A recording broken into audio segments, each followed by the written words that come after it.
All right, what is up, everybody? Welcome to the channel. Here to give my review slash breakdown slash thoughts of the latest episode of Dutton Ranch. This episode 3. I have been watching along. I just didn't have time to do the first 2, but I'm here for 3, and I plan on doing the whole season. Yeah. So let's get into it. So before we get into all of that, we got to give a score. And if you're new to the channel, scoring system is a 0 to 5, 0 being trash and 5 being a masterpiece. I gave this one, I thought it was a step down, and that's not a bad thing. I thought it was a little bit of a step down from the first 2 episodes.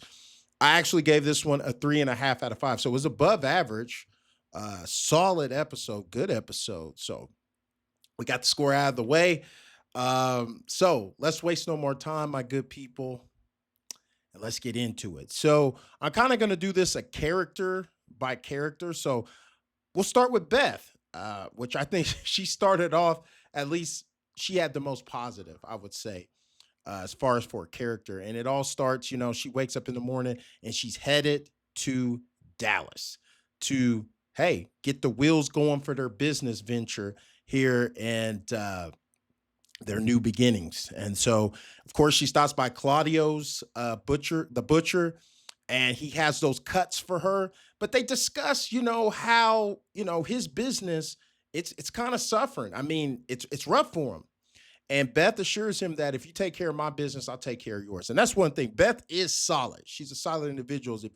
If you ride for Beth or if you're family, she gonna go 10 toes down for you. She's gonna stand on business for you. So that's good for him. And so she goes to Dallas. And of course, Beth does what Beth does. First of all, she's very observant. She goes in and she's noticing that, the staff they're getting shitted on and their tip money is being robbed from them. So she uses that to her advantage. She goes back, she meets with the chef, tells him, "Look, I'll give you $1,500. Cook this here steak for me. Medium rare." And the chef's like, "There ain't no other way." And so it's done. She takes it to the chef's boss. Like I said, kind of a prick, but he is won over by Beth, and he kind of explains to Beth, "Hey, you're gonna need to talk to these people." And Beth's like, "I'm already on it. Don't even worry about it." So Beth, she does what is necessary. That looks like, hey, things are rolling solid for us. Look, we're in a positive. We're here winning. We're about to put our foot down and stick a flag and claim this little town. So, that being said, switching, we'll go ahead and talk about Rip. Now, Rip, this man has been, he's been a fixer all the way back in the Yellowstone. And so it's no different now. So of course we saw what he did with the body that Rob Will and them left on their land. He got rid of that, which he told Beth, because Beth kind of compressed him about that. Like, what were you doing? I didn't notice you this morning or the other night. And he was like, "Oh, I got up early just dealing with some shit." And then she even pressed him a little bit more. And he basically told her, I wouldn't lie to you, but I mean, omission is like lying. I mean, she asked him what was up. So it'll be interesting to see. It ain't gonna be no fallout that they fall out, but I'm pretty sure that's gonna come back on them eventually. So it'll be interesting to see, what comes of that. But, of course, we also get a glimpse of the calf that Rip saved in the first episode, and it looks like it's growing, looking good. However, later in the episode, Azul comes and tells Rip, "Hey, boss, you got to look at this." And they go, and I didn't even know this, but I didn't know animals could get, what is it, foot to mouth or whatever. I thought that was like something babies, like human babies, got hand, foot, and mouth or whatever. The little that you get that babies tend to get. Well, I guess whatever that is, it's definitely dangerous when it comes to the cast. And Rip has to actually put down one of the cat or one of the, I think it's a bull. He has to put him down. And so he calls Everett, and Everett confirms what is going on. And so they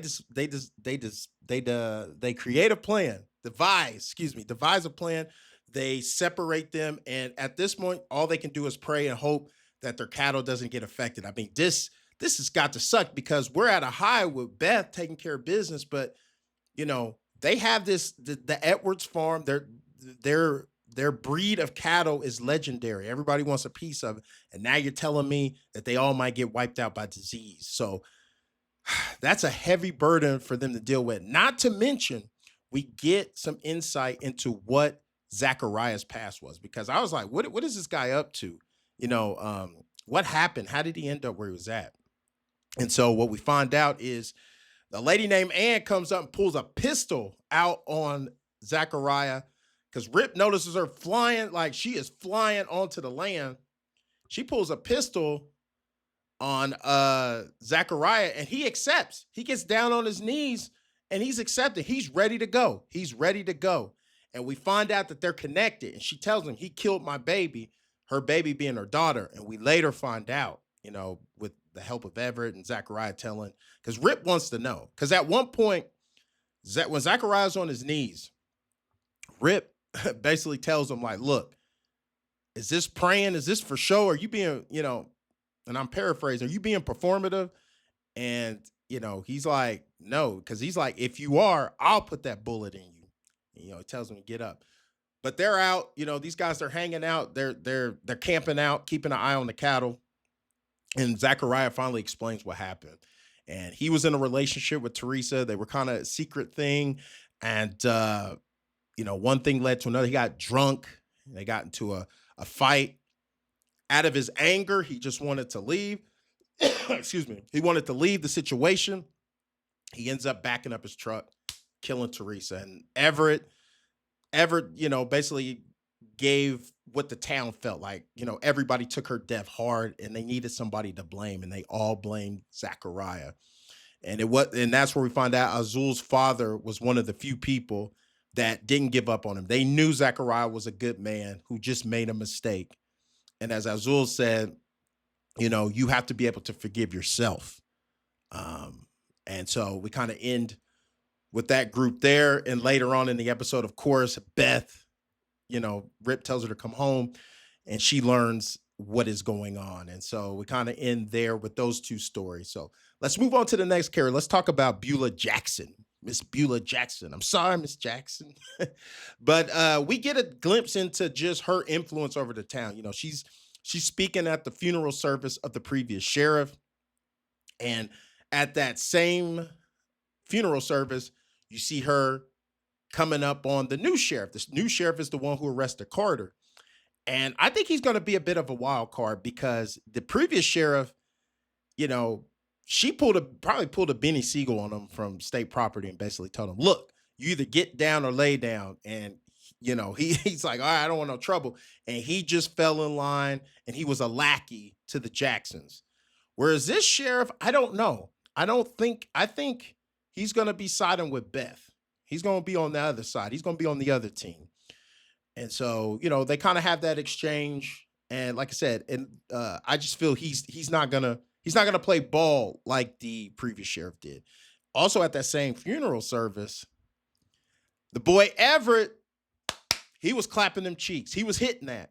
He may have just recently been hitting that, but she kind of told him like, hey man, I ain't seen you in a while. Even grabbed his little, I think he had one of them bolo ties, like started pulling on it, like, and he was just like, nah. He kind of gave her the like, nah, I'm good. He kind of gave her that thing, like, I'm good. Nah, I'm good, shorty. Why don't you go on?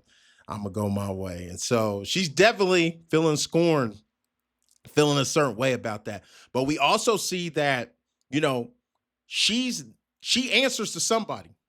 Mariano, either Mariana. I'm wondering is that the husband that she talked about in the pre, like where she says she's allowed to run the ranch. That's her thing. Because the person she talked to, she said the same thing. Like, hey, I'm supposed to run my own ranch. But whoever that was, that Mariana on the other end of the phone wasn't trying to hear that. They were talking to her like she talks to all the other people. Like, I give zero fucks. You do what I say or else. And so once that call happened, she called Joaquin and basically was like, hey, Joaquin, I need to dress to, I believe it's Wes, is baby mom or wife. I need to go pay her a visit. And of course, we know that she skipped town. So that's going to be a big problem for them because she's going around asking questions.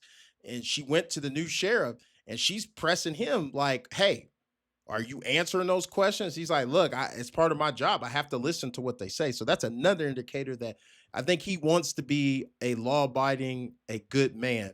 And so it's going to be very, very interesting because you see for the first time that she looks a little shook, like there's going to be consequences that she's going to have to deal with. Because if you remember, she didn't want to hear anything about what Rob Will was doing. She didn't want to hear anything, yeah, la la la la la la.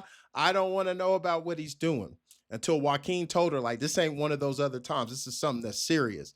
And speaking of Joaquin, we see Joaquin having to sit down with Beth, at the bar in Dallas. And, they kind of introduce and he explains. We learn that he was essentially adopted. He's the adopted son of Beulah or whatever. And so, it's nothing too serious, but it's good to see those two together because he's kind of the Winston Wolf. If you've seen Pulp Fiction, he's the fixer for the Jackson family, and Beth's kind of been that way. And also, she kind of remarked, we get a Jamie Easter egg, kind of comparing him to Jamie from Yellowstone, and you know what she did to Jamie. So, to wrap this up, let's talk about Carter. Jesus, Carter, Carter, Carter. I mean, you this boy is wet behind the ears, man. This man is crashing out for this girl he just met. He already got screwed over by the girl at school. But it's crazy looking at this because I'm like, this is just Beth and Rip 2.0.